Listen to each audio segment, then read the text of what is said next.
que pongan los videos como públicos. Los pongo como público para que cualquier persona de ustedes lo pueda ver. Si lo pongo privado, tendría que mandarles un código y que por medio de ese código ustedes puedan tener acceso. Pero chéquenlo y ya me avisan, por favor.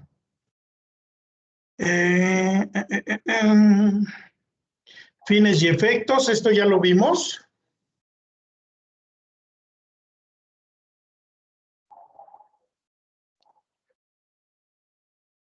Nos quedamos en la diapositiva 13, principios de imposición. Ok, el 13. Creo que es otra presentación. Principios de imposición. Ahí, ¿no? Es esa. Sí, es esa. Sí, en esa, profe. Ok, muchas gracias. Realmente cuando hablamos y que lo hemos platicado en otras ocasiones sobre la parte de los ingresos que perciben, sobre todo las personas físicas, porque son los regímenes fiscales más diversos que hay. Sí, tenemos por ahí, de entrada todos están dentro del título cuarto, el título cuarto que se refiere precisamente a personas físicas. El título 1 de la ley de ISR me habla de disposiciones generales. El título 2 me habla de todo lo que son personas morales. Título 3, personas morales no lucrativas. Y título 4, que se refiere precisamente a las personas físicas. Y dentro de título 4, pues hay varios capítulos. Creo que ahí es la clasificación más grande. ¿Por qué les hago referencia de este título? Porque aquí es en donde se nota más estos principios de imposición. Si bien es cierto, ya hemos platicado que de conformidad con el famoso artículo 31, fracción cuarta de la Constitución, que ya lo hemos reiterado en múltiples ocasiones, el hecho de que paguen impuestos es propiamente una obligación, no es de que si alguien quiere pagarlos o no. No, es una obligación consignada precisamente en la Carta Magna y que esto nos lleva de la mano a esta parte. Pero regresando a los distintos regímenes fiscales que tienen las personas físicas, pues tenemos sueldos y salarios, tenemos actividades empresariales y profesionales. Y dentro de actividades empresariales y profesionales está el régimen general y está el régimen de incorporación fiscal. Sí, pero tenemos también el uso o goce temporal de bienes, es decir, todo lo que es el arrendamiento de bienes inmuebles, casa habitación, naves comerciales, locales comerciales, naves industriales, etcétera.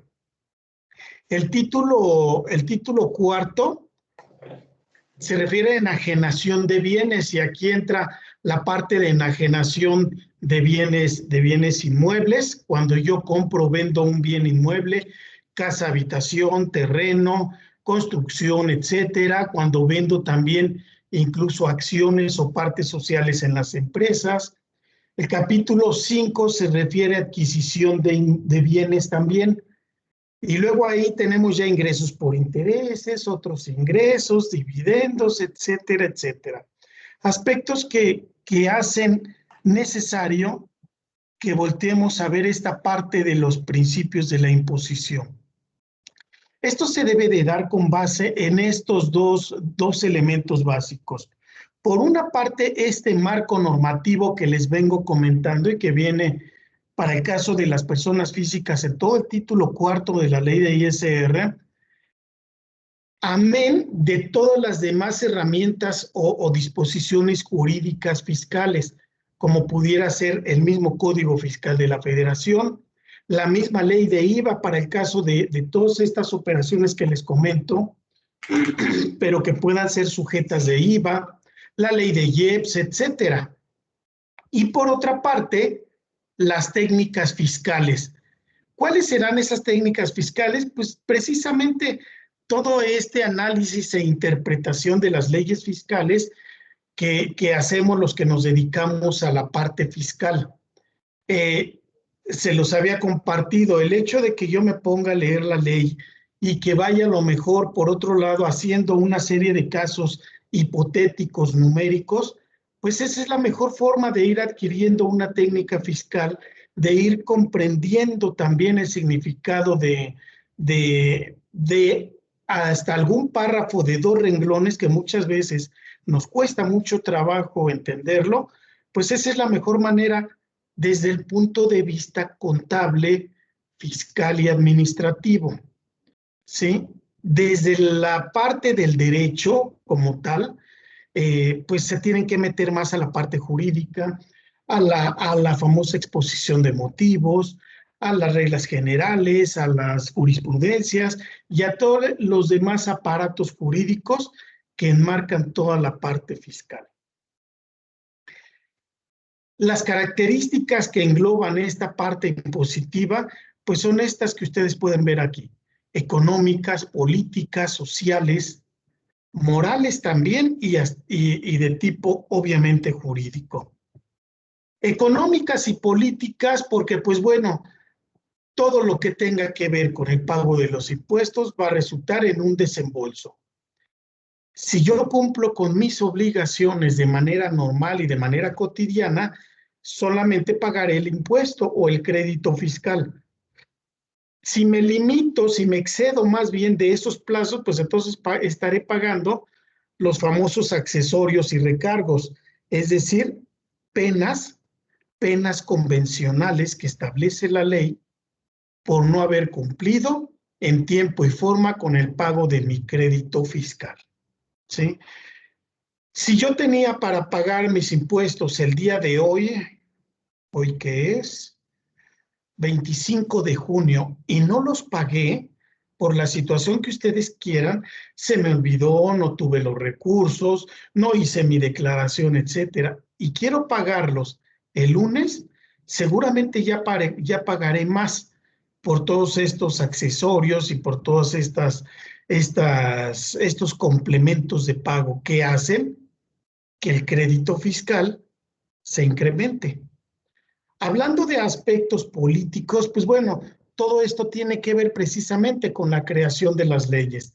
Todo ese proceso legislativo que veíamos cuando platicábamos sobre la actividad financiera del Estado, aquí está enmarcada. Lo social, pues bueno, ¿qué les digo de la parte social?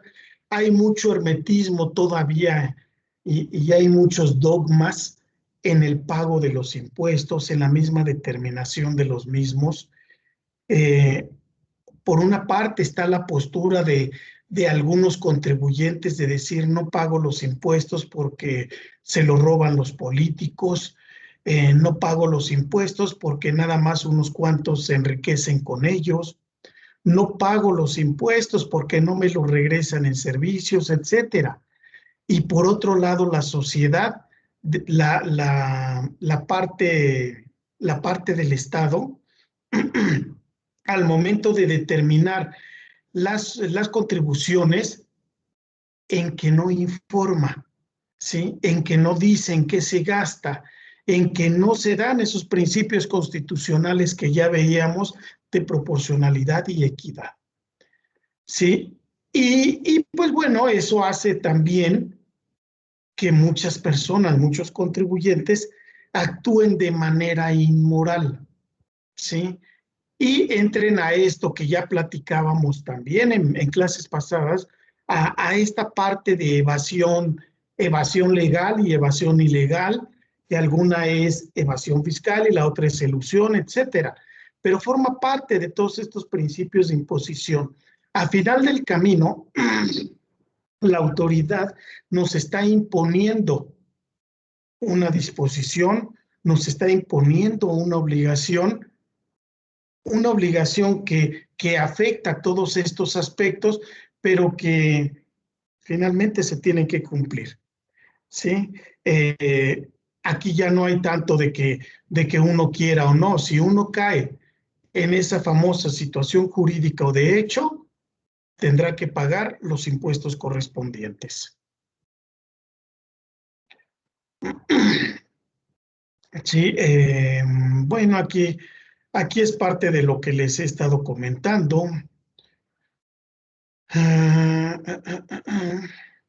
La parte de justicia y eficiencia económica. Miren, hay aquí un aspecto muy importante y siempre ha prevalecido mucho entre los fiscalistas de ver, y que incluso comencé con ustedes este curso, esta materia, cuando les preguntaba al inicio del curso, ¿serán o no justos los impuestos? Sí, no sé si recuerdan. Y entonces, esa justicia que viene ahí, viene precisamente de la mano de esos dos principios constitucionales que ya les comentaba, proporcionalidad y equidad. Pero cuando no se dan, ahí se preguntaría uno nuevamente, ¿son justos o no los impuestos? ¿Son justos cuando a José Cerratos o a cualquier persona física que rebase durante un año 3 millones de pesos de ingresos, tendrá que pagar el 35%? Y si una empresa con ingresos de 10 millones, de 100 millones, pagará una tasa máxima del 30%, 35 personas físicas y 30 personas morales, ¿será justo? ¿Será justo el hecho de que de lo que ustedes me compartían en aquellas sesiones donde me decían que, pues bueno, el Estado no les resarcía los servicios que ustedes esperaban? Y una serie de situaciones que voltean a ver precisamente a los tratadistas fiscales sobre este principio de justicia. ¿Sí?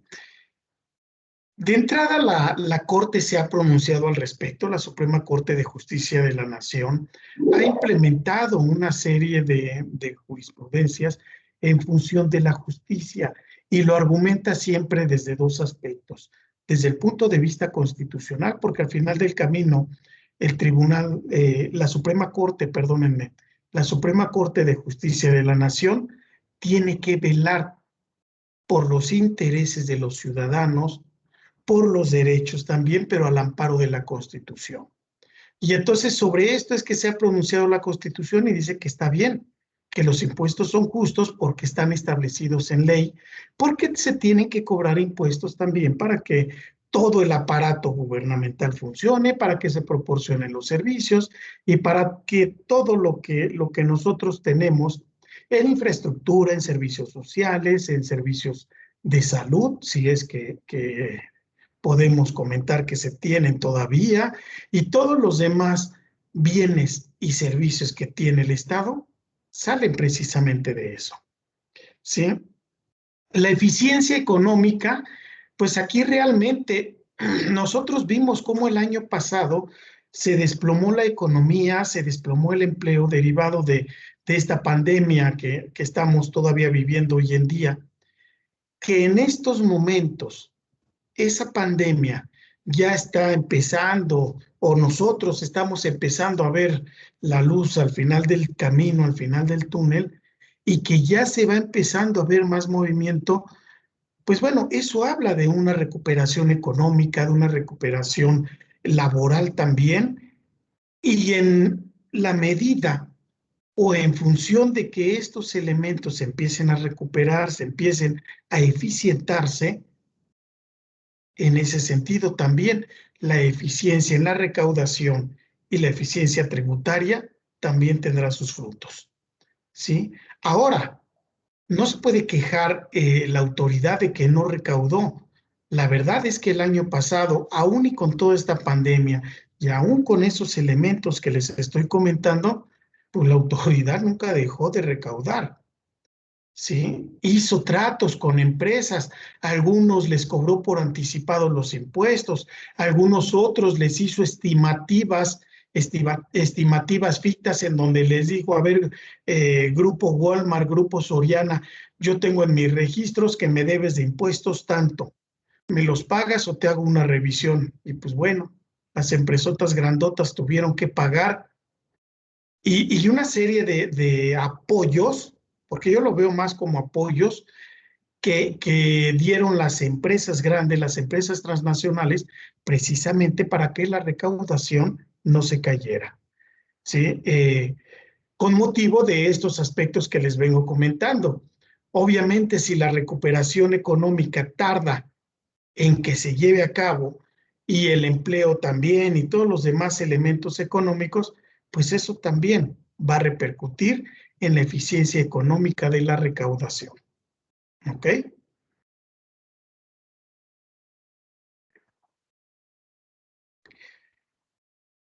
¿Hasta aquí alguna duda? No, profesor. No, profesor, ninguna. No, profe.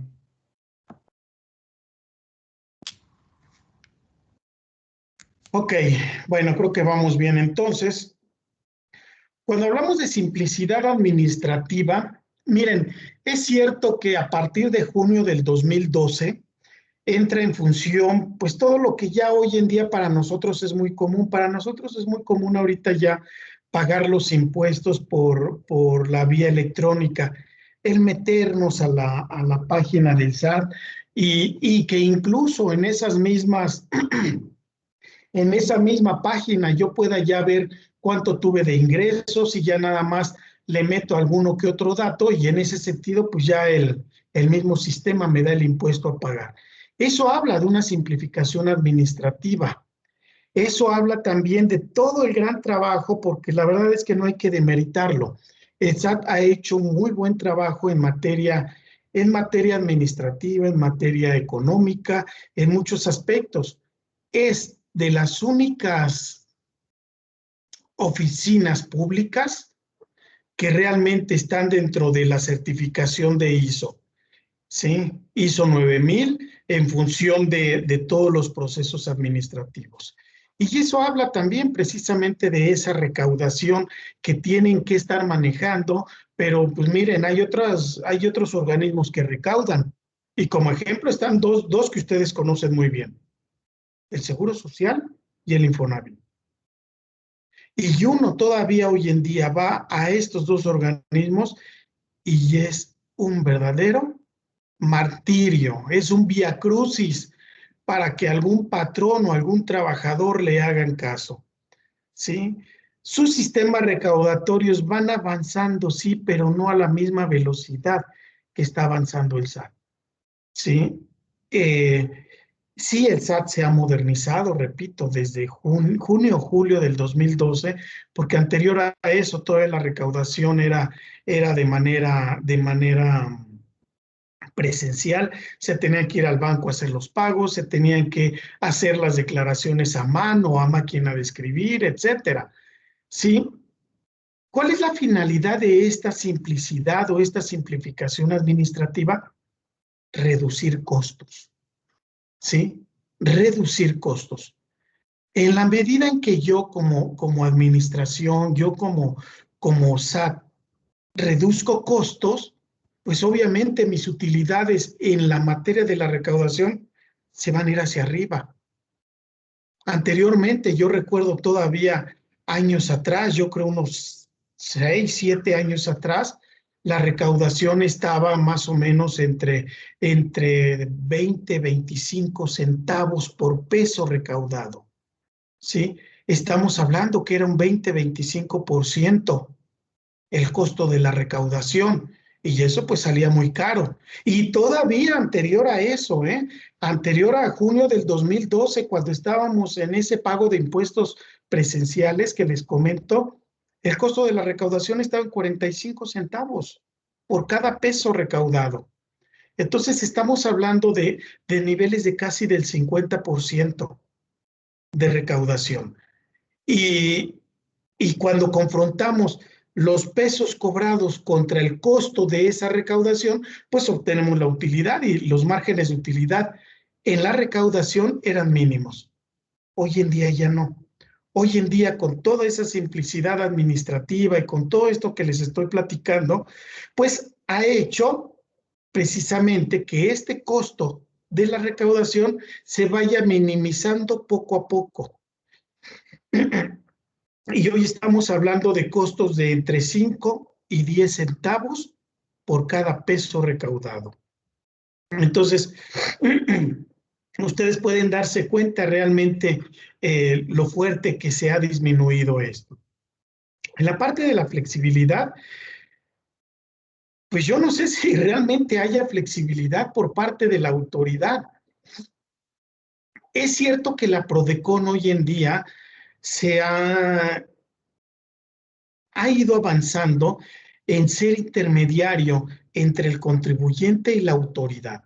En medio de ellos dos está precisamente la PRODECON, y la PRODECON ayuda a que se flexibilice más la postura del SAT ante los contribuyentes, a que no exista esto que muchos de nosotros, muchos de los fiscalistas y también de los mismos contribuyentes le llaman terrorismo fiscal.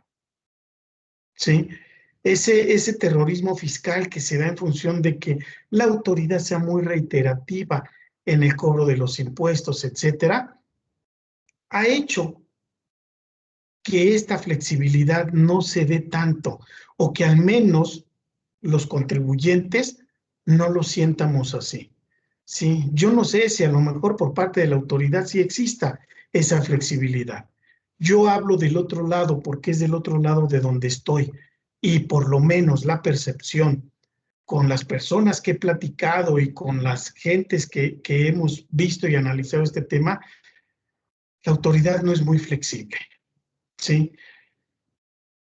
Hay diversos mecanismos de defensa del contribuyente, ¿sí? Y esto nos hace ver que realmente la flexibilidad no existe, porque si en algo está mal la autoridad, yo contribuyente se lo tengo que demostrar mediante esos medios de defensa, ¿sí? El primero de ellos y el más usual que establecen los contribuyentes es el recurso de revocación. Un recurso de revocación que se da de manera directa a contribuyente y autoridad. Si la autoridad aún así no le da la razón al contribuyente y el contribuyente piensa que sí la tiene, puede acudir a la siguiente instancia, que es el juicio de nulidad, y ya estamos hablando de dos medios de defensa.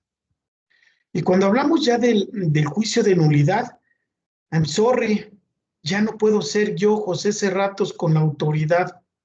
Tendré que contratar un abogado para que el abogado me represente, y la autoridad también tendrá que contratar otro abogado, y entonces ahí ya será un pleito entre abogados.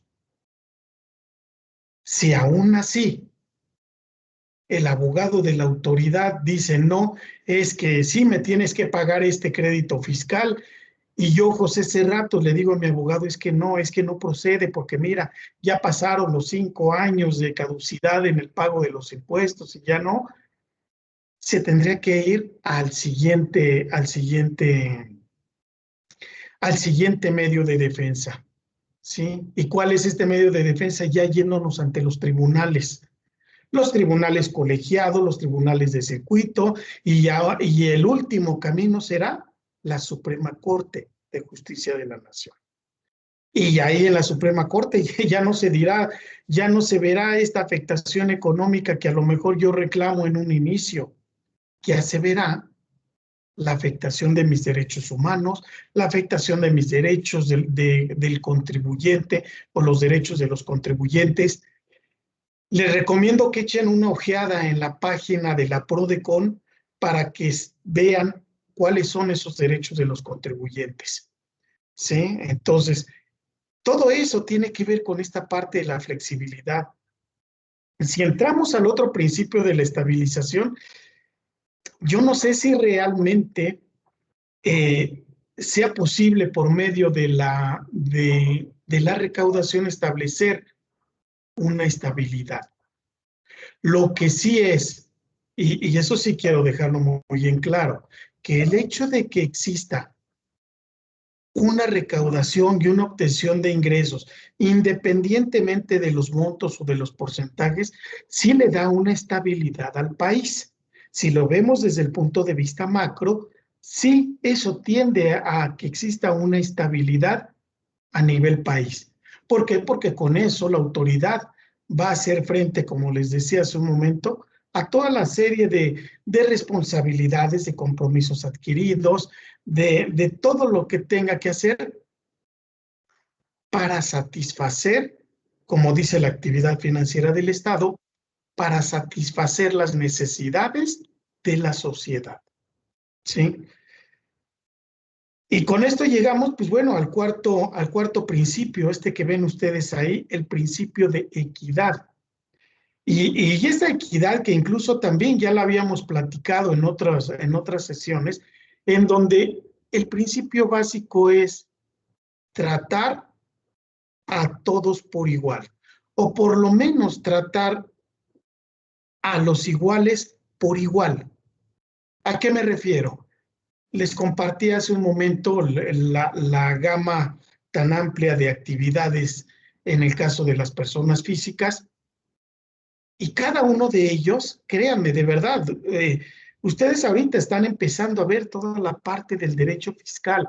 Más adelante los contadores y a lo mejor los administradores también van a empezar a ver y analizar con profundidad esta parte y van a ver que cada una de esas actividades que les vengo platicando, de sueldos y salarios, de actividades profesionales y empresariales, régimen de incorporación fiscal, arrendamiento, intereses, dividendos, enajenación de bienes y todas esas actividades que ya les había platicado, tienen una forma distinta de calcular el impuesto. Tienen una dinámica distinta en establecer en qué momento es ingreso y en qué momento no. Por eso al inicio del curso yo compartía con ustedes esta parte de los ingresos grabados e ingresos exentos, porque si bien es cierto hay una gama general, pero cuando esa parte general la aterrizamos a cada una de estas actividades que desarrollan nada más las personas físicas, porque ahorita nada más les estoy hablando de personas físicas. Entonces ya no se da la equidad. Simplemente el ejemplo más claro que les puedo platicar aquí en personas físicas es el régimen de incorporación fiscal. Un régimen que en su primer año va a estar exento de IVA y de ISR al 100%. En el segundo año en un 90%, en el tercero en un 80% y así.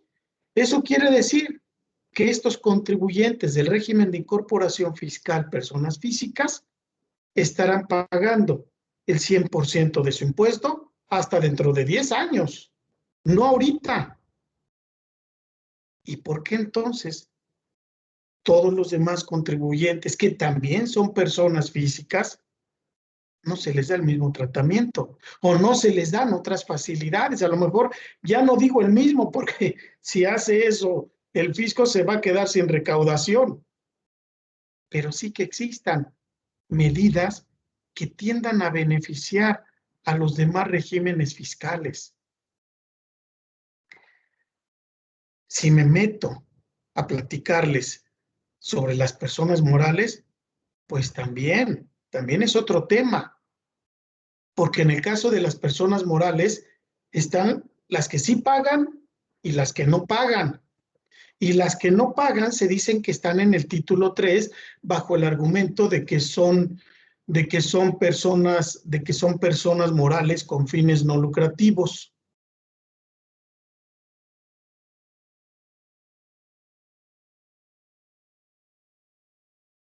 Entonces, eso hace que ya no trate a los iguales por iguales. Entonces, tanto personas físicas como personas morales, pues no se da este principio.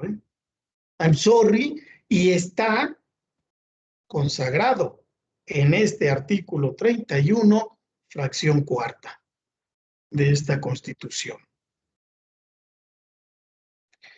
¿Hasta aquí alguna duda? Antes de entrar a los principios de incidencia, todos estos son principios de imposición.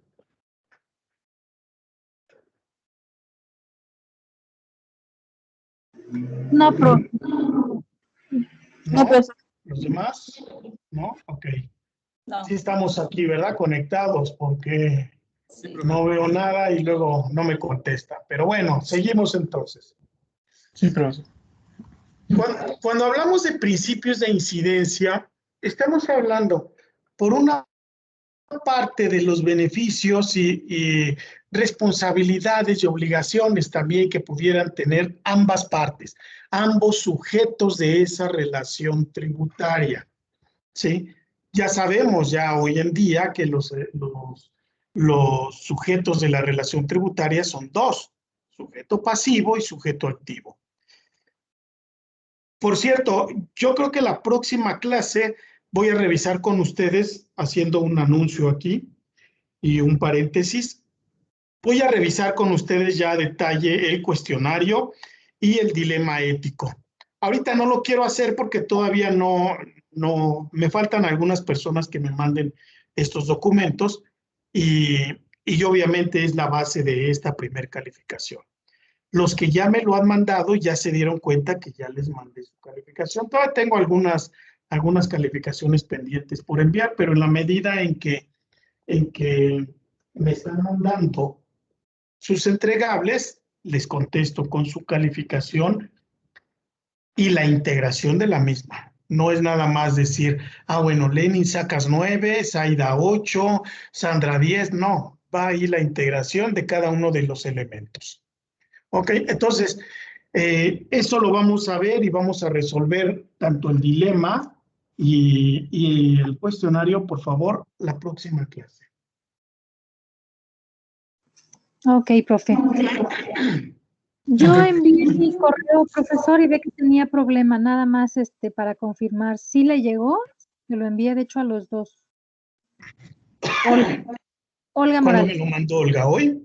No, se lo mandé ayer a las 8:30. No, pues ya le debí de haber contestado. Si no le contesté, entonces no me llegó. Porque se lo envié a los dos Verifíquenlo, por correos, favor. profesor. Se lo reenvié a los dos, al que me mandó de la empresa donde trabaja y al que tengo. Pero no me ha llegado respuesta. Para que, no sé, me lo pueda checar y me pueda mandar un correíto. Olga Morales. Olga Morales, de que ya había tenido problemas con... Sí, ya se lo mandé. ¿Ya me lo mandó? Claro. Aquí, es más, ya hasta le mandé su calificación, mire, a las 5 de la tarde, 5:08. ¿Ayer? Hoy que es 25, ayer, exactamente, es correcto. Ayer a las 5 de la tarde. Y se lo mandé al de olga.morales@selfimex.com.mx. Me Ahí dio está. 5:08. Ahora, Ujú. ¿perdón? ¿A las Sí. 5:08? 5 de la... Sí. Aquí tengo el envío. Sí. ¿Por qué no me estará llegando? ¿Me lo mandó del de la empresa o del de usted? ¿Sabe? Se me hace que a lo mejor es porque es de Hotmail. Creo que ese era el problema ahí con el servidor de su empresa. Para mí que el servidor de su empresa no está aceptando correos de Hotmail. Pero del de su empresa, de usted, sí me llegó. Sí, pero estos los mandé del personal. El personal. Sí. Sí, nada más para que lo verifique. Ok, deje volverlo a verificar, pero no tengo nada de ese horario. Y sí me llegan correos de mis demás profesores, sí me llegan, por eso se me hace raro. Pero es que a lo mejor ellos son de Gmail y el mío es de Hotmail. De Hotmail y de Yahoo y no he tenido problemas. Caray. Entonces a lo mejor me tienen bloqueado ahí los de sistemas. Pero bueno, chéquelo, se lo acabo de enviar del de la empresa, ¿eh? Ok, de acuerdo. Ahorita se lo acabo de enviar en estos momentos. Entonces, verifíquelo y ya después me confirma. Me acaba de llegar, profesor, de ahí sí me está llegando. Ok, sí, es por eso entonces. Es por el servidor. Ahí se puede dar cuenta porque se lo reenvié cuando le envié el otro, el de Hotmail. Ayer a las 17:08 me dice. Exactamente. Ok. Bueno, revíselo y ya después me confirma, Olga, si está o no de acuerdo con su calificación. Gracias, profesor. Por favor. Ándale. Ok, entramos entonces al primer principio, el principio de beneficio. es aquel, dice la diapositiva, donde cada contribuyente paga en función de los beneficios que recibe. Este principio se fundamenta no solamente en el criterio de política impositiva, sino también de impuestos y gastos. ¿Sí? Cuando hablamos de principio de beneficio en materia tributaria, tiene que ver más con los derechos que pagamos nosotros como contribuyentes, derechos por la prestación de un servicio que me da el Estado.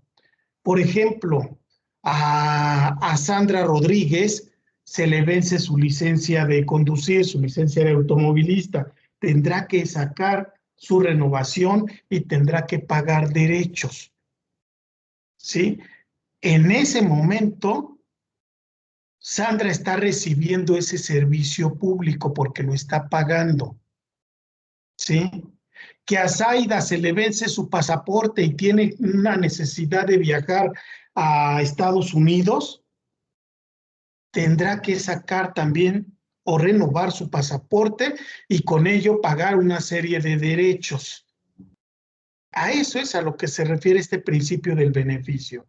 Es que en el momento en el que yo estoy pagando, en ese momento estoy recibiendo yo el beneficio directo, no indirecto.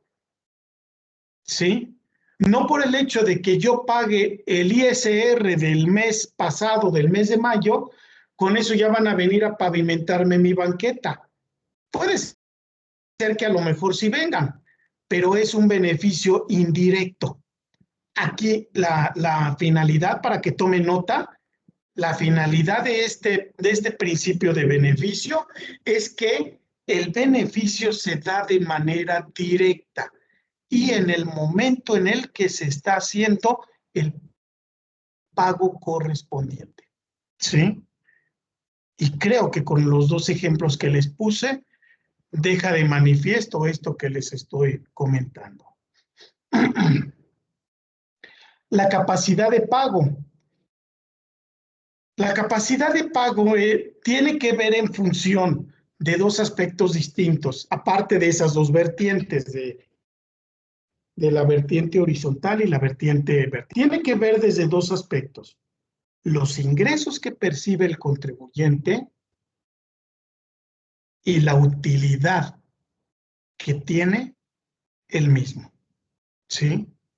Yo puedo tener un ingreso de 100 pesos, pero tengo gastos de 95 pesos. Y entonces tendré una utilidad nada más de 5 pesos.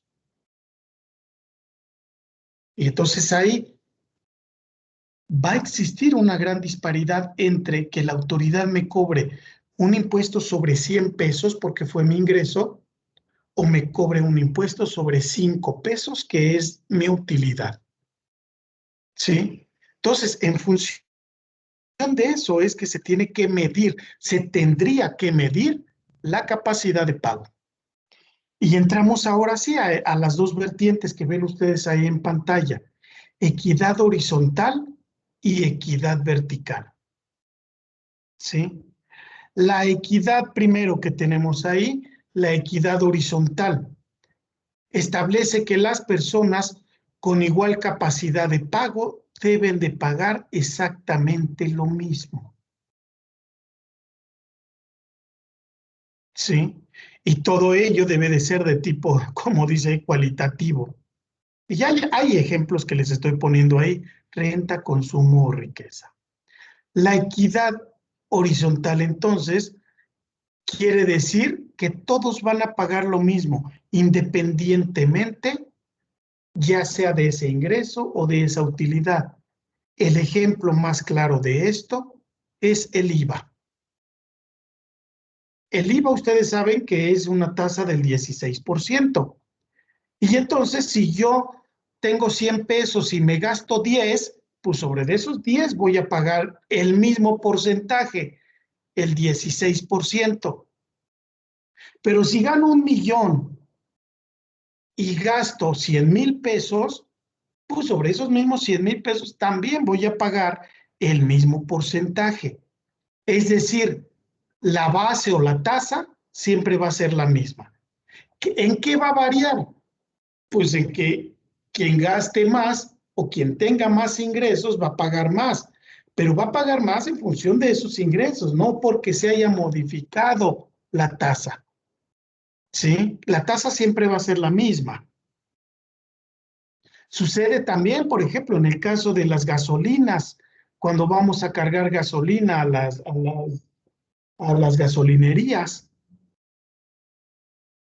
Yo estaré pagando más impuesto si le meto más gasolina a mi tanque o al tanque de mi carro. Y obviamente estaré pagando menos si le meto menos, pero va a ser en función de lo que yo le estoy metiendo de gasolina, no porque se modifique la tasa. ¿Sí? Las tasas van a ser las mismas siempre. Sí, bueno, en el caso de gasolina son cuotas fijas. Sí, me parece, creo que son 4 o 5 pesos por cada litro, no sé, tendré que checar la ley. Sí, pero esos 4 o 5 pesos son fijos. Cambiarán hasta el año siguiente, cuando ya existan nuevas leyes fiscales.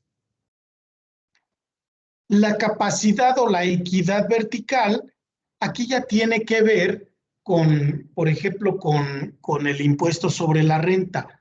Va a pagar más quien gane más y va a pagar menos de impuesto quien gane menos.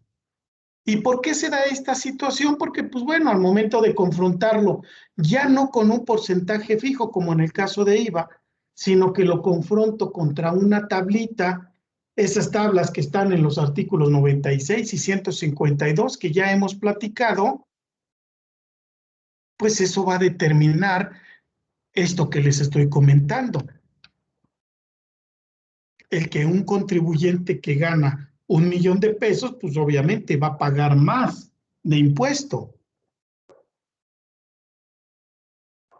Y un contribuyente que gana a lo mejor 7,000 pesos de ingresos al mes, pues ya vimos incluso también que en lugar de que le quite impuesto, la autoridad le da algo que se llama subsidio al empleo.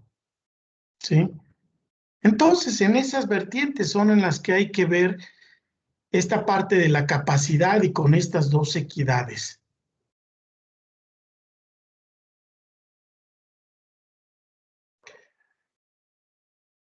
Cuando hablamos de la clasificación de los impuestos, que es el siguiente tema, tiene mucho que ver también con todos estos aspectos que ya hemos platicado, ¿sí?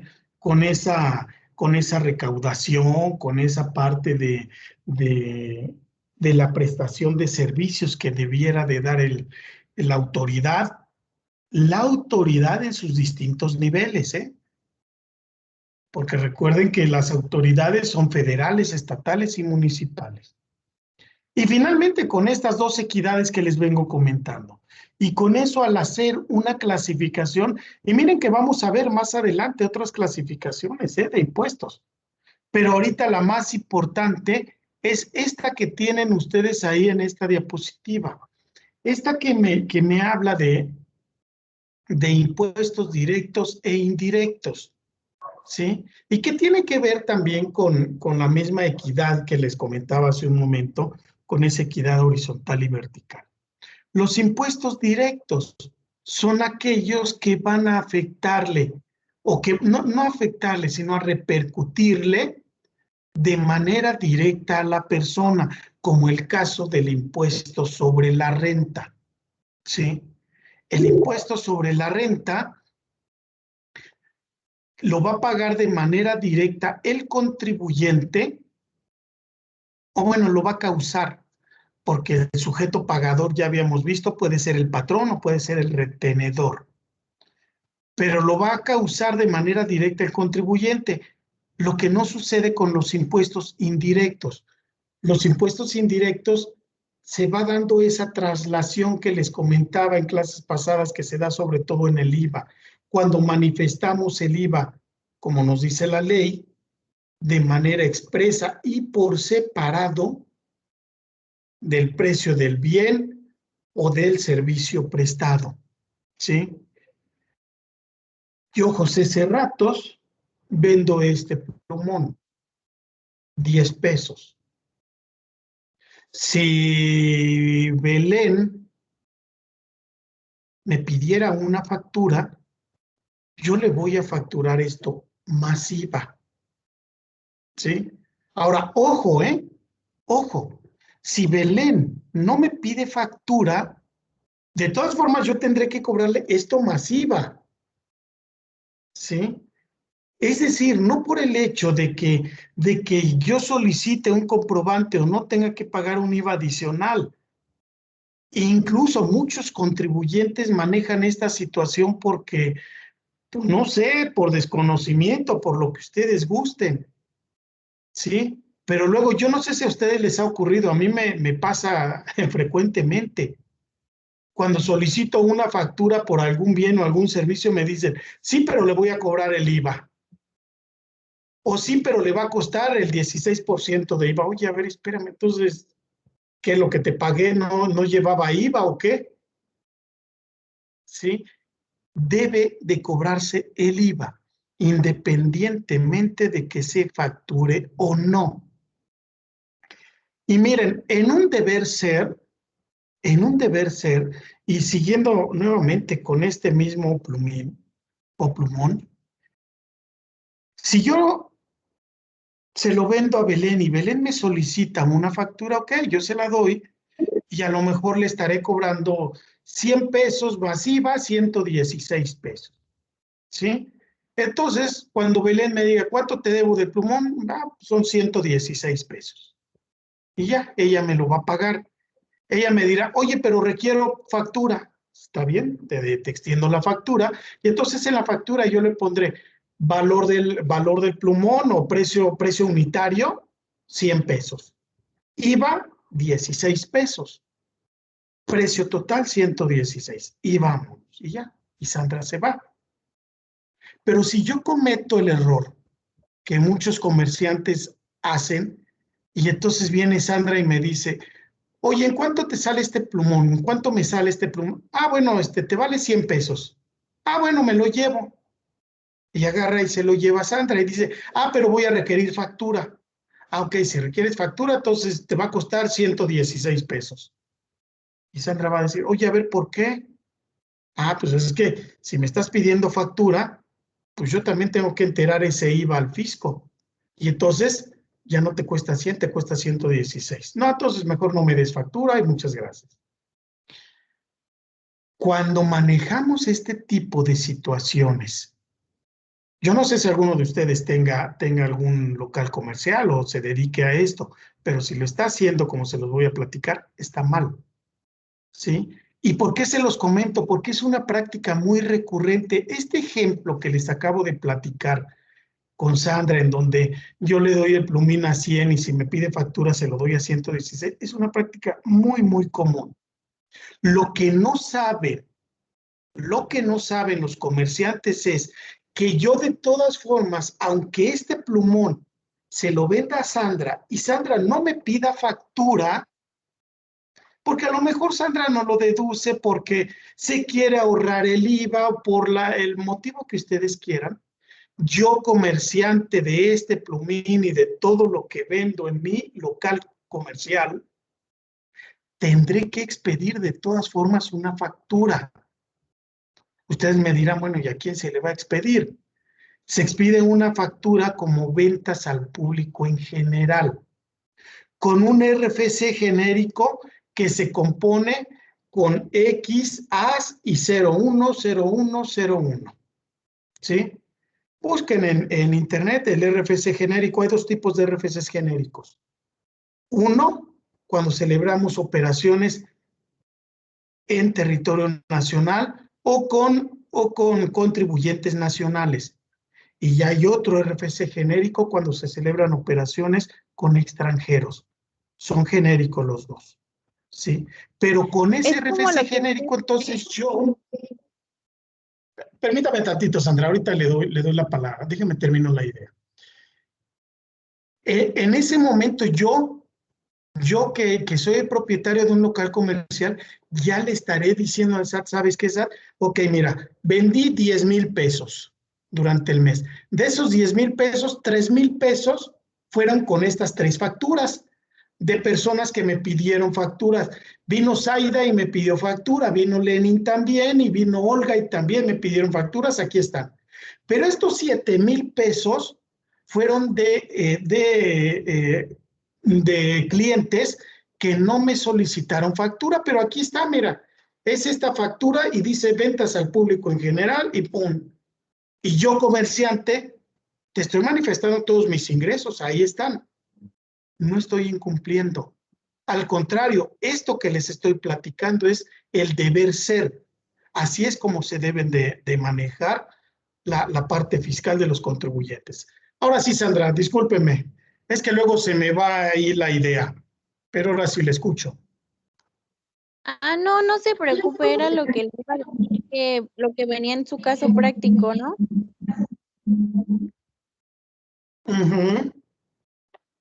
Así es esa parte de ese dilema ético que les puse ahí, porque es una operación muy frecuente, Sandra. ¿Sí? Muchos comerciantes así le hacen. Y entonces, algunos que les recomienda su contador, les dice, pues mira, no te preocupes, ok, tuviste 10,000 pesos de ingresos, pues nada más deposita los 3,000 pesos de las facturas, de esas 3 facturas de Zaida, Lenin y Olga, pues eso nada más deposítalo en el banco, lo demás quédatelo o mételo a la cuenta de guardadito. Y piensan que la autoridad no les va a fiscalizar la cuenta de guardadito. Ya se los había platicado y si no se los vuelvo a reiterar, hoy en día la autoridad, yo no sé si tenga la facultad, por eso hice esta pausa, porque hoy en día la autoridad revisa todas nuestras cuentas bancarias y todas son todas. Cheques, ahorro, inversiones, tarjetas de crédito, revisa si efectivamente tengo créditos hipotecarios, tengo crédito automotriz, etcétera. ¿Sí? Entonces, ya no existe ese famoso secreto bancario que existía antes, ¿sí? Ese secreto bancario que nos permitía hacer este tipo de cosas que les vengo comentando, en donde yo contribuyente, y miren que eso se daba mucho, generalmente en mi práctica profesional asesoraba a algunos comerciantes y demás, y ellos me decían que otros contadores les decían que hicieran esto precisamente, ¿sí? Esto de decirles, ok, tuviste durante el mes 10,000 pesos, pues nada más deposítales 3,000 pesos al banco, ¿sí? Y no, pues es que durante el mes no tuve ninguna factura. Bueno, pues nada más haz una factura por 3,000 pesos de ventas al público en general, ¿sí? Y ya con eso ya cumpliste, porque lo que tienes en el banco, esos 3,000 pesos, es lo mismo que tienes en tus facturas y ya cuadraste con eso ya. Y manifestamos a la autoridad que tuviste nada más 3,000 pesos de ingresos. I'm sorry. Error garrafal. Y miren que fue una práctica muy común. De hecho, todavía sigue siendo, pero ya en menor proporción. Y yo creo que por eso la autoridad detectó este tipo de anomalías y por eso es que hoy en día ella fiscaliza todo, ¿sí? Hay algunos que dicen, no, pues no me deposites, mira, mejor dámelo en efectivo, para que la autoridad no se dé cuenta. La autoridad se va a dar cuenta también. Y miren, tan así se va a dar cuenta que al momento en el que verifiquen los inventarios y que digan, mira, de estos plumones vendí nada más 3 de 100 pesos, fueron 300 pesos, cuando en realidad vendí 10, pero los otros 7 están por fuera. Pero resulta ser que en mi inventario no van a faltar 3 que se vendieron. ¿Cuántos creen que van a faltar? 10. Y entonces ahí es en donde ya no va a checar, ¿sí? De mi almacén, ya viéndolo esto en dimensiones empresariales, en mi almacén no van a estar los bienes que yo ya vendí. Se supone que me deben de cuadrar contra lo que yo vendí. Es decir, tengo 100 piezas. De esas 100 piezas vendo 40, en mi almacén me deben de quedar 60. Porque si al momento de hacer un inventario yo determino que nada más me quedan 40 en lugar de las 60, ojo, la autoridad puede determinarme un ingreso ficto por esas otras 20 piezas que faltan.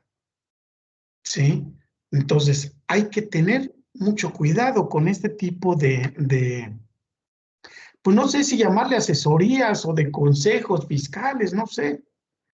Pero hoy en día ya no se puede jugar tanto con el fisco. Y no se puede en dos sentidos. En el sentido de la fiscalización, que hoy en día la autoridad fiscaliza mucho más a los contribuyentes por la parte de esta cuestión bancaria que les comento, por la emisión de los FDIs, por la emisión también o la realización de declaraciones informativas, por la obligatoriedad de los contribuyentes, sobre todo las empresas, de enviarle la contabilidad al SAT. Entonces, por todos esos aspectos ya no puedo yo jugarle al vivo. Y por el otro aspecto también muy importante que ya hemos platicado, las penas o el incremento de las penalizaciones por los delitos fiscales. Hoy en día, y se los he comentado, ya los delitos fiscales, sobre todo la defraudación fiscal y el contrabando, son penas que ameritan la prisión preventiva. Son penas que ameritan sanciones económicas. Y por eso también les hacía hincapié de la importancia del representante legal, porque pues, quien va a pagar los platos rotos en una persona moral no va a ser la empresa. A lo mejor la empresa va a pagar la pena económica, ¿sí? Pero la pena de la privación de la libertad, pues no van a meter a una empresa a la cárcel, porque finalmente la empresa es un ente jurídico intangible. Van a meter al representante legal, ¿sí? ¿Hasta aquí alguna duda? Los veo, los leo, los escucho. No, profe. No, profesor. No, profesor. Ok, entonces, Irving creo que quiere opinar. Irving, sí, pero le escuché entrecortado, Irving. Como que estás tapando tu micrófono, Irving, creo. Ah, ok. No, perdón, entonces, bueno, oye, la información que decía del dilema ético también de la emisión de impuestos, ¿no? La evasión fiscal, perdón. Ahí entra también. Ay, no le escuché bien, nada más le escuché de la evasión fiscal. O no sé. Estoy en el trabajo y casi no me escucho. Híjole, no sé si alguien mal escuchó mejor. No, sí se escucha muy, como que su voz es tapada, ¿no? Sí, sí, o como si estuviera un poquito lejos, un poquito retirado del micrófono, Irving. Estoy en el trabajo y me escucho un poquito más, perdón. Híjole, no. O si no, anótemelo en el chat, escríbamelo o escríbame, como digo yo, las palabras claves. Sí, ahí tenemos un chat aquí, entonces ahí póngamelo y si quiere ya ahorita le contesto. Sí. Hay que tener, repito, de manera conclusiva con este tema, hay que tener mucho cuidado con la parte fiscal. Miren, hoy en día la parte fiscal juega un papel muy importante en las decisiones de las empresas, en las decisiones de los contribuyentes, y el hecho de querer evadir o incluso eludir también, porque si se elude hay que verificar bien todo eso, hay que checar bien las disposiciones jurídicas que estén acordes con la planeación o la estrategia que me quieran vender, pero lo que sí es que hay que tener mucho cuidado sobre todo por esto último que les comentaba, la parte de los delitos fiscales. Y miren que esto, no sé si ya se los había comentado, esto estaba catalogado anteriormente solamente en Código Fiscal de la Federación. Sí, Código Fiscal de la Federación, había un apartado que me hablaba de infracciones y sanciones, y ya había otro que me hablaba ya de los delitos fiscales. Pero pues cuando esa parte de los delitos fiscales lo incorporan al Código Penal Federal y al Código de Procedimientos Federales y a los códigos penales locales de cada una de las entidades federativas, el problema se vuelve fuerte. ¿Sí? Hay quien dice que muchos de los delitos que cometen, sobre todo los funcionarios públicos, porque también la parte de los delitos fiscales, hay un apartado que habla de los funcionarios públicos, pero cuando los funcionarios públicos los detectan que están cometiendo anomalías, la mejor forma de integrar la averiguación previa, como dicen los abogados, es por medio de los delitos fiscales. ¿Sí? No es a lo mejor por la cuestión de la corrupción, por la cuestión el manejo ilícito de las influencias y por otro tipo de delitos que luego les fincan a los funcionarios públicos. Va más en función precisamente de la evasión fiscal. ¿Y por qué de la evasión fiscal? Porque, I'm sorry, la evasión fiscal hoy en día sí se puede comprobar, sí se puede atribuir y sí puede uno ir hasta la cárcel. ¿Ok? Muy bien. Bueno, les voy a proyectar entonces las otras diapositivas que ya se las había puesto hace un momento. Ya me estaba adelantando. Recuérdenme, ya vimos casos prácticos, ¿verdad? De ISR. ¿Vimos números? No. ¿No hemos visto números, Olga?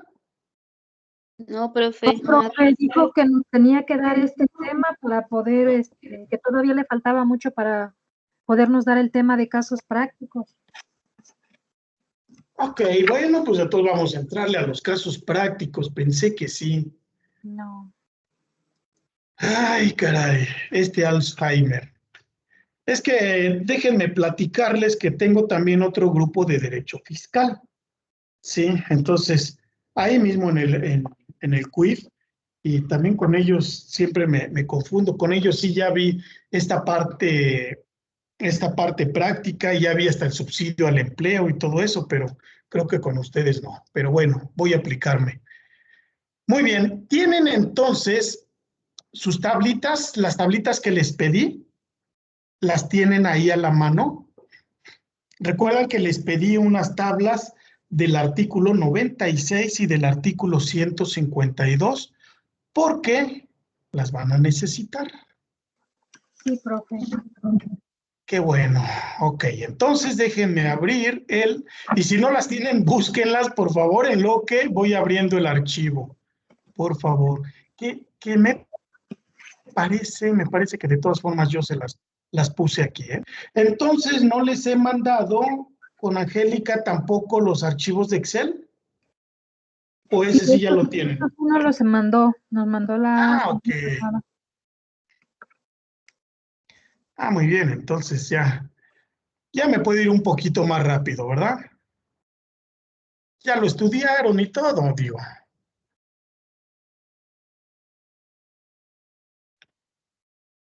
Ok, aquí lo tengo ya. Muy bien.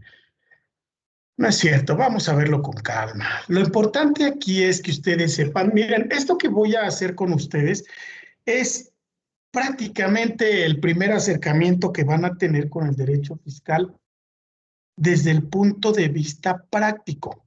Hasta ahorita todo lo que les he dicho pues ha sido pura teoría. Muchas veces la teoría, sobre todo en materia de derecho, bueno, lo digo yo que soy contador, ¿verdad? No sé los abogados, pero por lo menos a mí me aburre mucho la teoría.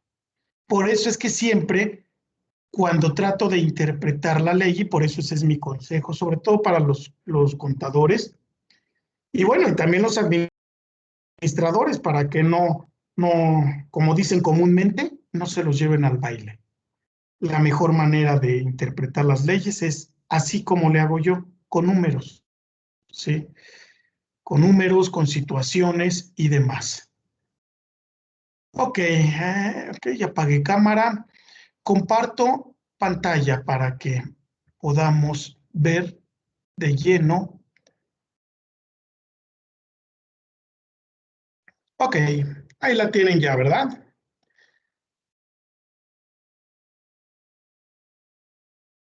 Tenemos el caso de una persona, es más, voy a borrar todo esto. Ay, no tengo aquí. Déjenme empezar.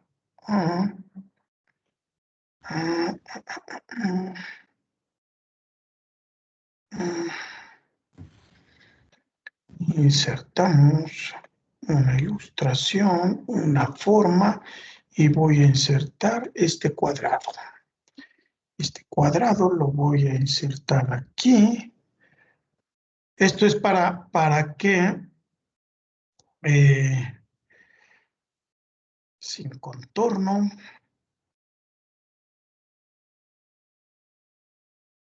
¿No es cierto? Sin relleno. Y el contorno vamos a ponerle este rojito.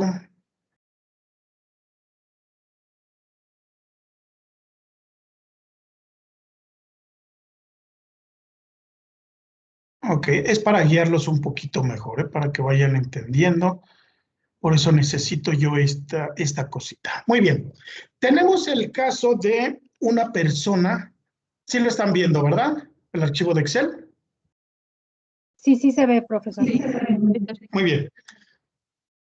Vamos a calcular con base en el artículo 96. Esta debe de ser la tablita, esto que les estoy poniendo aquí, debe de ser la tablita que ustedes tienen ya. Vamos a hacer el cálculo de un sueldo de una persona que gana un sueldo, ¿qué les gusta? 16,500 pesos. ¿Sí? 16,500 pesos de ingresos al mes. Ese es el impuesto que a lo mejor gana, es el sueldo que a lo mejor gana Olga, por ejemplo, en su empresa.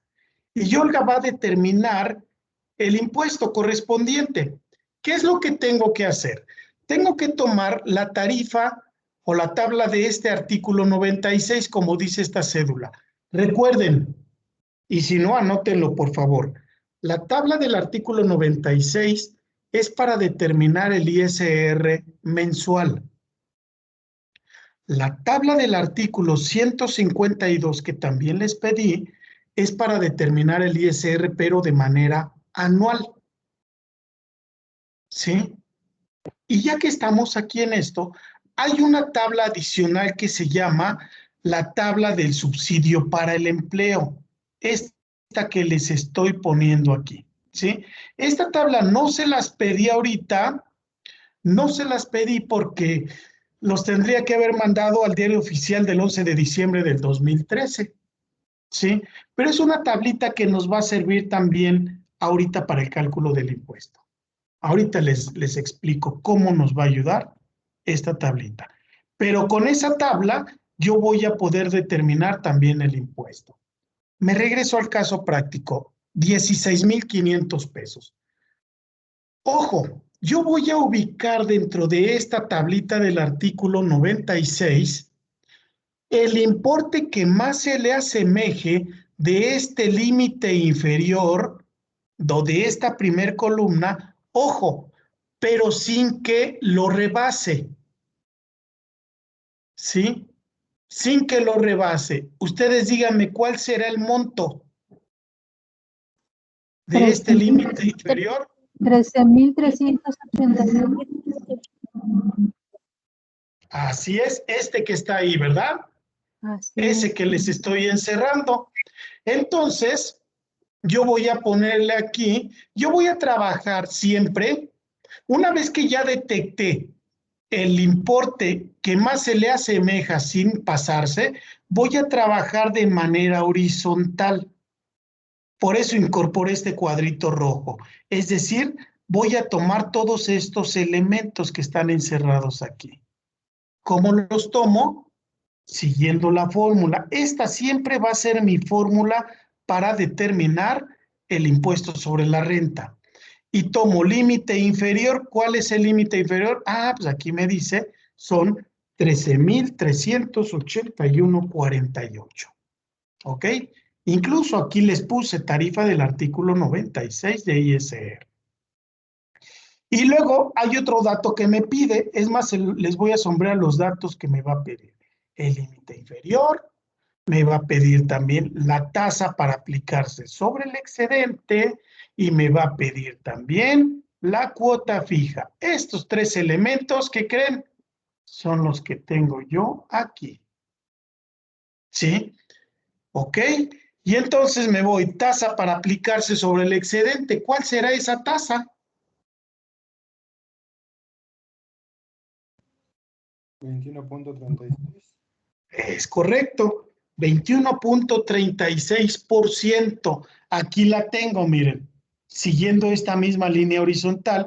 Y entonces mi cuota fija serán 1,417.12. Ahí están. Con esos tres elementos voy a determinar yo mi impuesto. Entonces, ahora sí, ya completo la fórmula. La fórmula me dice que la base gravable menos mi límite inferior. Ahí está.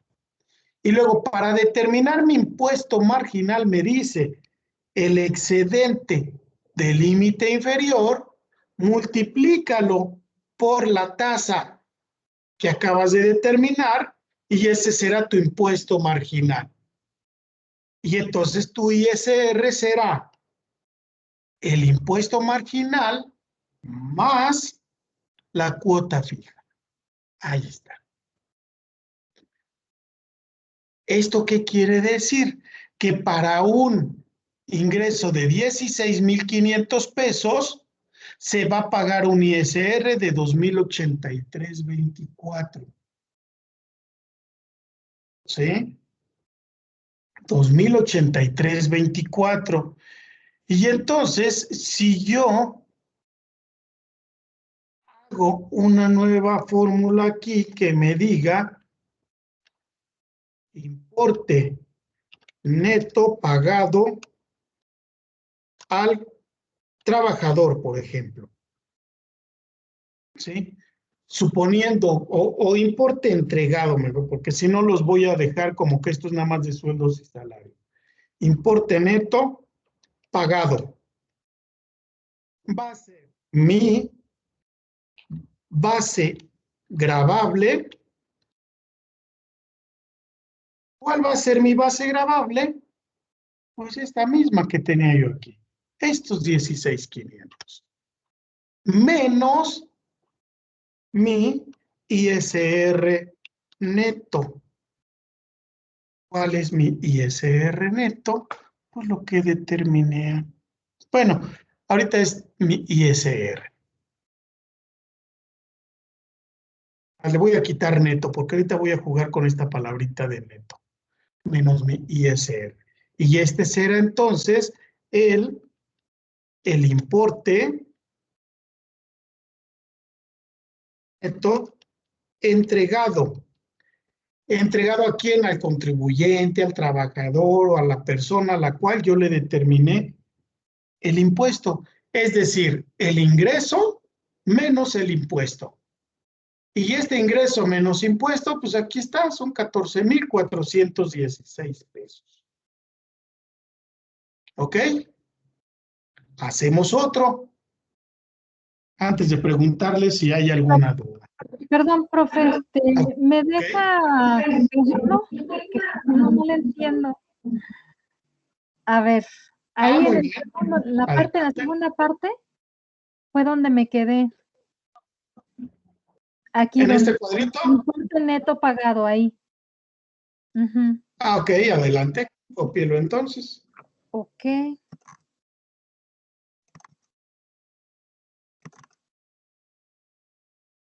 Que realmente el importe neto pagado es nada más el ingreso menos el impuesto. El ingreso menos el impuesto. Así es. Ok, a ver, permítame, porque ahí sí ya me estaba yendo con el otro. No, ahorita no le hagan caso todavía a los otros, ¿eh? Ahorita voy a empezar a trabajar con esto. Pero no quiero confundirlos. Primero quiero que quede bien esto que estamos platicando. Por eso me lo salté. Listo, profesor, gracias. ¿Ok? ¿Los demás alguna otra duda? Antes de hacer otro. No, profe. ¿No? Ok. Muy bien. Bueno, pues si dicen que no hay duda, a ver, ustedes solitos hagan este. Ahora vamos a calcular un impuesto sobre 88,910 pesos. Ahí está. 88,910. Ustedes díganme cuánto es de impuesto. Hagan el cálculo. Y ya nada más denme el impuesto y ya ahorita lo rectificamos, obviamente.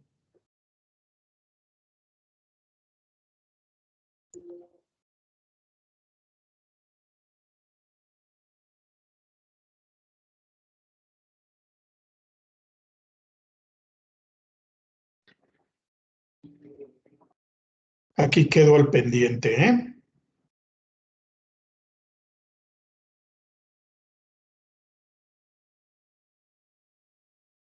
Serían 22,046.43.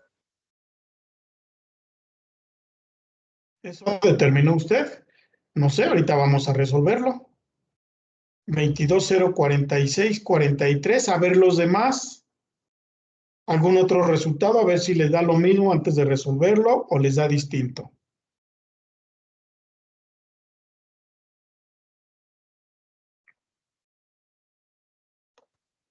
A ver, ahorita lo resolvemos.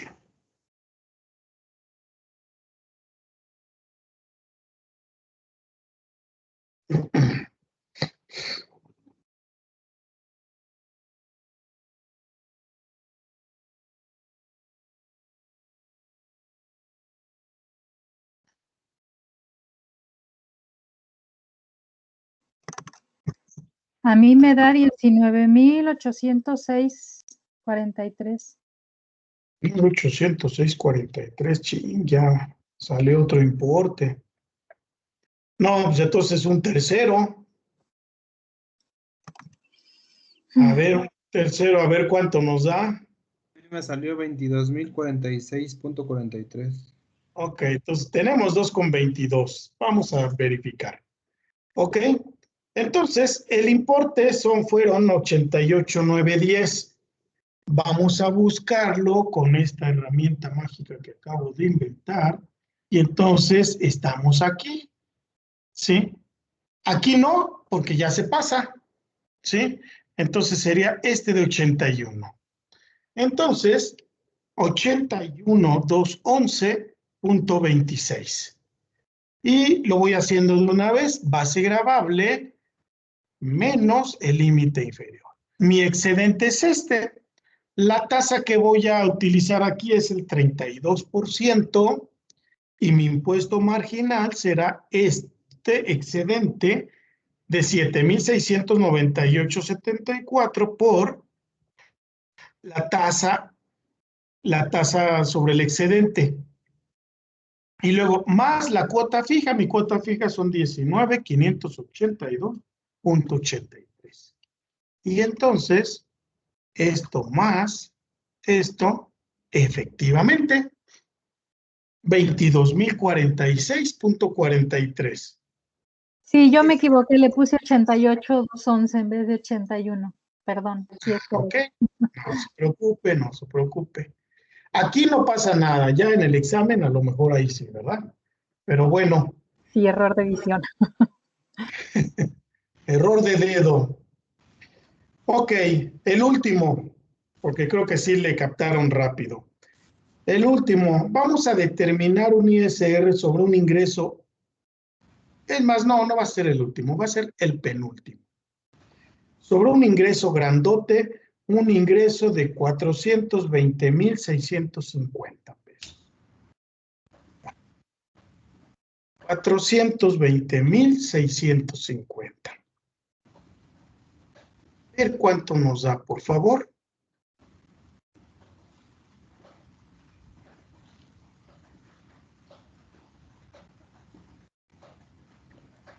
Ya este tercero ya debe de ser más fácil y más rápido.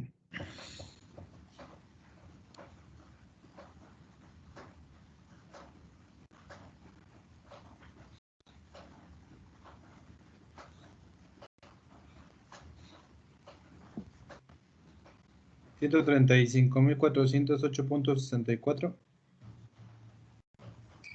Correcto. ¿Ya vieron? Ya fue más rápido. Sí. Ok, esto me agrada. Muy bien, vamos a resolverlo entonces. Y tenemos aquí esta partecita. ¿Sí?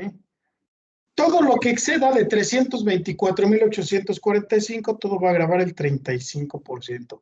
A esto era lo que me refería hace un momento cuando les decía que las personas físicas pagan 35% y las empresas pagan esto, el 30%. Ya ven cómo no hay equidad.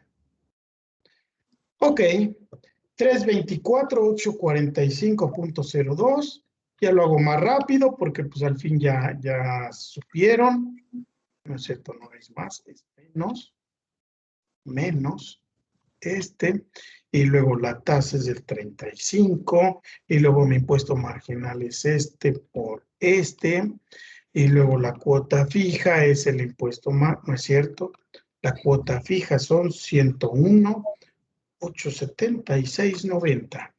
Y mi ISR son 33 más. Exactamente. Dijeran en el ámbito fiscal, palomita. Muy bien. Así decimos cuando algo está bien, palomita. ¿Dudas? No.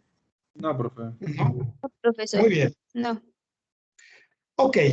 Entonces vamos a hacer el último para entrar a la parte del subsidio para el empleo. Como ya no hay dudas, vamos a hacer ahora un cálculo sobre un impuesto, sobre iba a decir impuesto, sobre un importe chiquito, no sé, 6,825 pesos. Ahí está. Sobre 6,825, por favor, ayúdenme a determinar el impuesto correspondiente. El impuesto, así como lo aprendieron a calcular ya.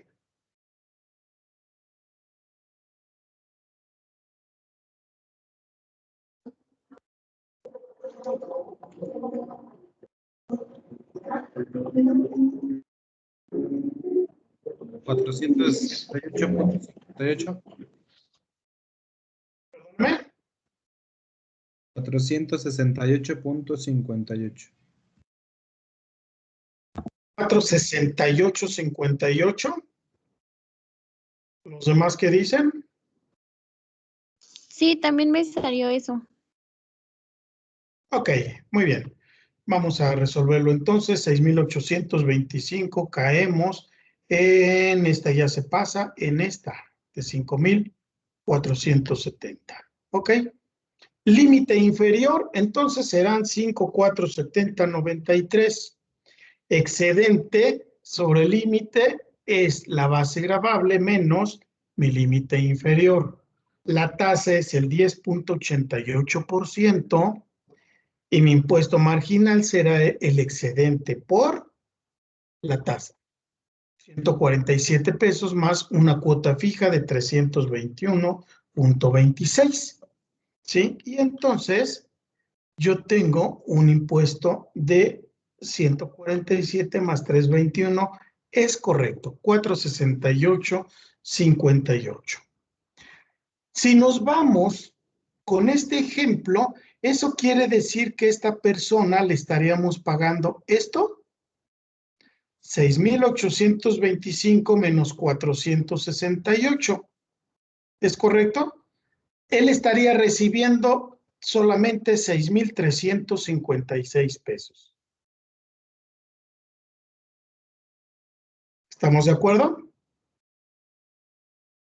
¿Sí?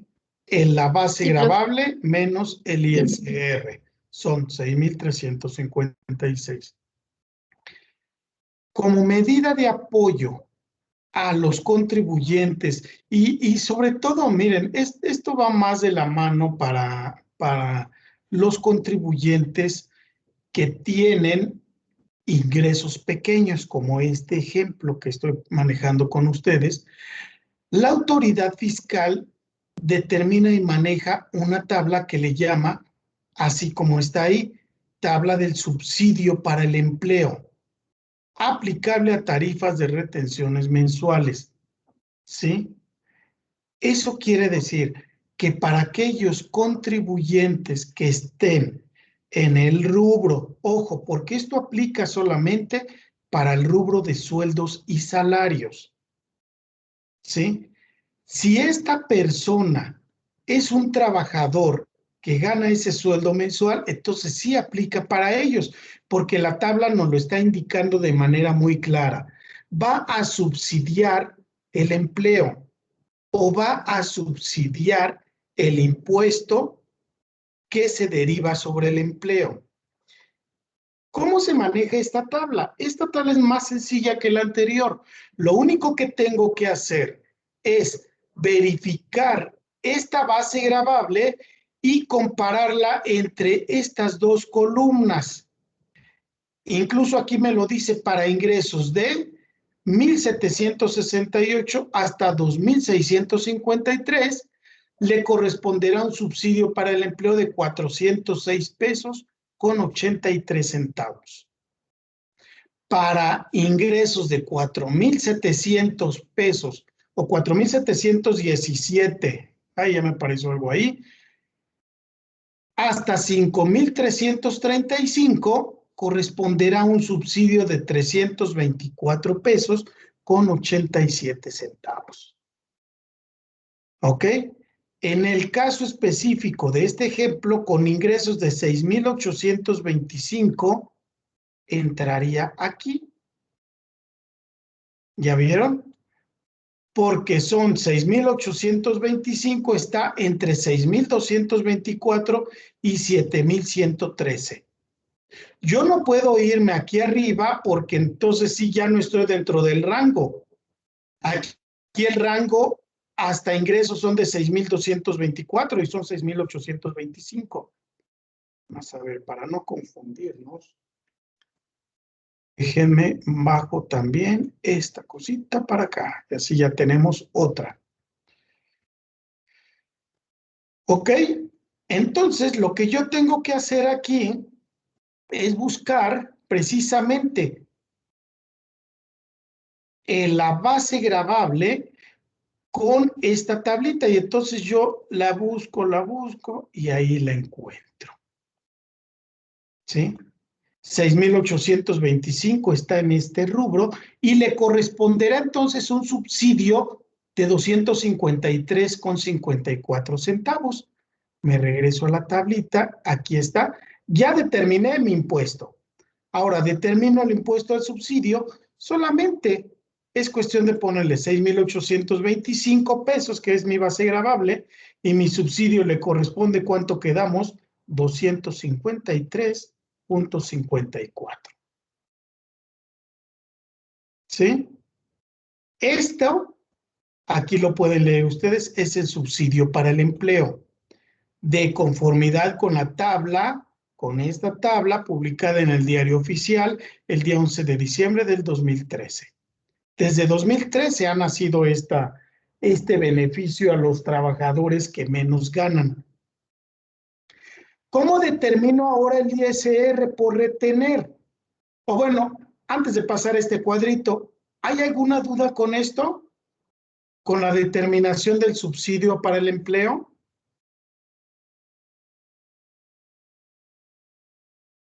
Los veo, los leo, los escucho. No, profesor. No, profesor. No, Muy bien, gracias. Gracias. ¿Cómo determino entonces ahora el ISR Es más, aquí es donde se los voy a cambiar. El ISR neto por retener, bueno, pues determino mi impuesto, el impuesto que yo determiné aquí, el primerito, menos el subsidio, ¿sí? 468 menos 253. Aquí está, miren.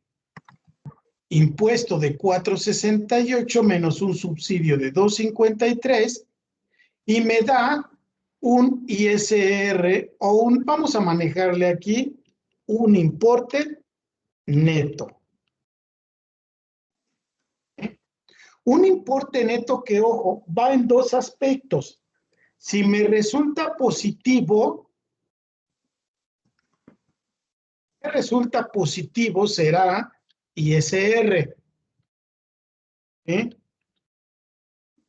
Si me resulta negativo, será subsidio.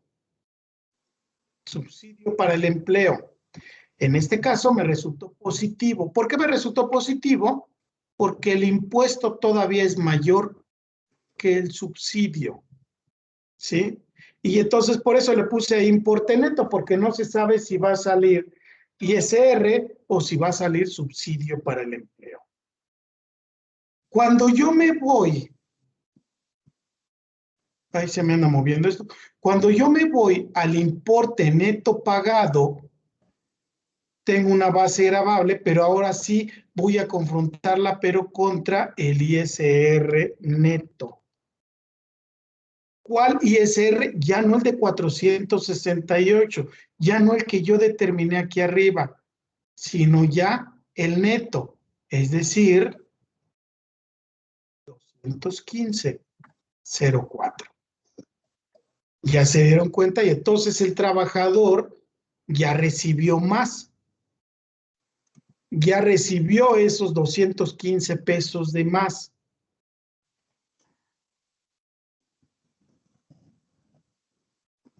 ¿Sí se fijaron? Base gravable. Menos el ISR neto. Pongan en sus apuntes, por favor, esto que les acabo de poner ahí, esto que les estoy sombreando. Cuando me resulta negativo aquí es ISR, perdón, cuando me resulta positivo es ISR, cuando me resultará negativo será subsidio. 0.04. ISR neto. Base gravable. Menos ISR neto. Menos el ISR neto, que son los 215.04. Igual. Ya no los 468, sino los 215.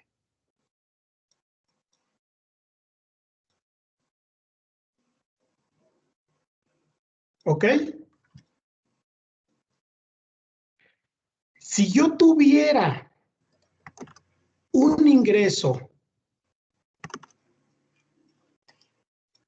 o una base gravable de 7,800 pesos, ojo, ya no le correspondería subsidio al empleo. ¿Ya vieron? Porque el subsidio del empleo aplica solamente hasta este sueldo, hasta 7,382.33. Yo le estaré pagando 217 pesos. Todo lo que rebase, todos los sueldos que rebasen de 7,382.34 en adelante, será cero. Por eso, en los primeros ejemplos no les manejé el subsidio al empleo, porque eran importes muy grandotes. Rebasaban por mucho este importe, este monto.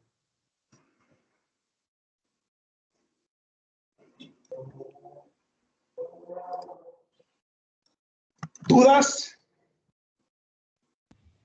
¿Quejas, sugerencias, aclaraciones y demás? No, profe. ¿No? Muy bien, me quedan 7 minutos, les voy a dar uno más cuando me resulta negativo. Vamos a calcular, por favor, ayúdenme, un ISR sobre 2,750 pesos. Ahí está. Sueldo de 2,750, por favor. ¿Cuánto nos da con todo? 2,750. Es más, hasta acá, fíjense. Hasta acá, hasta el importe neto pagado. Ya no nada más es subsidio. De una vez, ya digo, no nada más el impuesto. Ya saben calcular el ISR, el subsidio y todo. ¿Cuánto tendría yo que darle aquí al trabajador? El importe neto. De una vez. Y ya ahorita lo revisamos de manera integral. Ok. 2,750. Así es.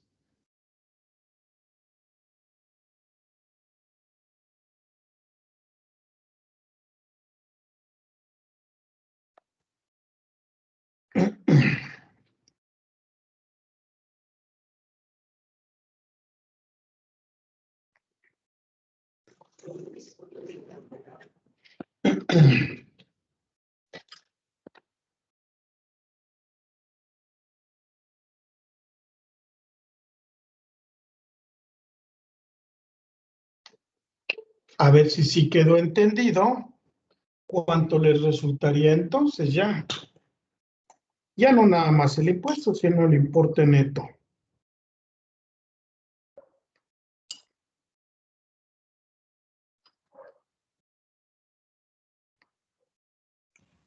A mí me salió negativo menos 259.49.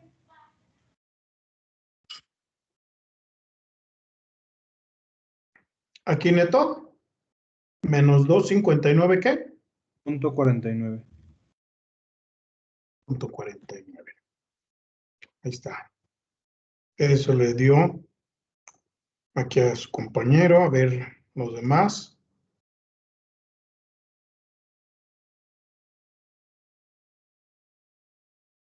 A mí me salió .70. ¿Cómo punto 70? Ah, sí, son Aquí, 200. en el neto. Ajá, 259.70. ¿En negativo o normal? En negativo. Los 259.70. Bueno, ok, la diferencia son centavos.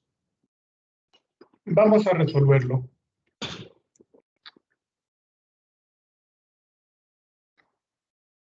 $2,750, caigo aquí. ¿Estamos de acuerdo?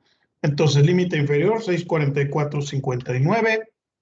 Mi excedente es este, menos este, 2,105. Mi tasa es del 6.4%. Mi impuesto marginal será de 2,105 por este 6.40 y son 134 pesos y una cuota fija de 12 pesos con 38 centavos.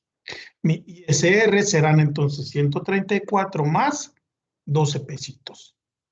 147.13, ¿sí les dio eso de impuesto? Sí, sí, a mí sí. Sí, profe. Muy bien, y luego 2,750. ¿Dónde caería? Aquí. ¿Estamos de acuerdo? Porque está entre 2,653 y 3,472. Le toca entonces un subsidio. ¿Dónde está? Aquí está. Un subsidio de 406.62. Y efectivamente, el ISR neto me sale menos 259 con 49 centavos. Hubo por ahí nuevamente una diferencia de centavos. ¿Sí? Y ahora miren lo que sucede cuando nos da negativo. Por eso les digo, en lugar de que aquí fuera ISR, como me salió negativo, aquí será subsidio para el empleo. Y en lugar de restarle un impuesto, a este trabajador se le dio ese dinero adicional. Y entonces el trabajador ya no cobró 2,750, ya cobró 3,009 pesos. ¿Vieron cómo se volteó? ¿Por qué se volteó aquí? Porque el trabajador recibió, o tiene más bien, tiene un sueldo menor. Y entonces al final del camino recibió subsidio para el empleo. Es decir, no se le descontó impuesto. Y al final del camino, pues el trabajador resultó beneficiado porque tenía un ingreso gravable o una base o un sueldo de 2,750. Pero derivado de que el sueldo es bajo, pues ya el importe neto que se le da a él es de 3,009 pesos, ya subió. Aquí es en donde se ve realmente el beneficio para las personas que ganan menos. Lamentablemente, el tope llega hasta este monto. Ojalá y que esto fuera mucho más allá, no sé, a lo mejor hasta con sueldos a lo mejor de 10, 15 mil pesos, que es en donde está el grosso de la gente que trabaja por sueldos y salarios, según las estadísticas del INEGI. Sí, pero bueno, se supone que esto les ayuda a las gentes o a las personas más vulnerables, económicamente hablando. ¿Dudas? No, profe. ¿No? Muy bien, me excedí tantito, me excedí por 1 minuto. ¿Perdón? ¿Alguien me iba a comentar algo? Bueno, si no, de todas formas, analícenlo, véanlo, por favor, y lo retomamos en la siguiente clase.